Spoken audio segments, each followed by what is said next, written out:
Hello friends, കഴിഞ്ഞ ദിവസം ഒരു ആക്സിഡൻറ്റ് ഉണ്ടായി, ഒരു തീപിടുത്തം ഉണ്ടായിട്ട് ഒരു വണ്ടിയിൽ ഒരാൾക്ക് സീറ്റ് ബെൽറ്റ് ഊരാൻ പറ്റാതെ മരിച്ചു എന്നുള്ളൊരു വാർത്ത കേൾക്കുകയുണ്ടായി. അപ്പോൾ സീറ്റ് ബെൽറ്റ് എങ്ങനെ ബ്ലോക്കായാൽ ഊരാൻ പറ്റും, സീറ്റ് ബെൽറ്റിൽ നിന്ന് എങ്ങനെ നമുക്ക് രക്ഷപ്പെടാൻ പറ്റും, അത് നമുക്കൊന്ന് നോക്കാം. അപ്പോൾ ഈ പ്ലാസ്റ്റിക് ആയിട്ടുള്ള ഈ സാധനങ്ങളൊക്കെ ഈ സീറ്റ് ബെൽറ്റിൻ്റെ ഈ ലോക്ക് സിസ്റ്റമൊക്കെ പ്ലാസ്റ്റിക്കാണ്. അപ്പോൾ അത് തീ പിടിച്ച് കഴിയുമ്പോൾ അത് ഉരുകി അവിടെ ലോക്കായിട്ടിരിക്കും. അപ്പോൾ അത് ഊരാൻ പറ്റാത്ത അവസ്ഥയിലാണ്. എങ്ങനെയാണ് നമുക്ക് ഊരാൻ പറ്റുന്നത് നോക്കാം. അപ്പോൾ ആദ്യം നമ്മൾ ഈ സീറ്റിനെ മാക്സിമം പുറകോട്ടാക്കിയിട്ട് കിടത്തുന്ന പൊസിഷനിലേക്ക് കിടത്തുക. എന്നിട്ട് ഇത് വലിക്കുക.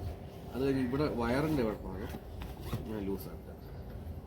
ഇങ്ങനെ ലൂസാക്കി കഴിഞ്ഞാൽ ഇങ്ങനെ നമ്മൾ പുറകോട്ട് ഇങ്ങനെ ഇറങ്ങിയിട്ട് രക്ഷപ്പെടാം.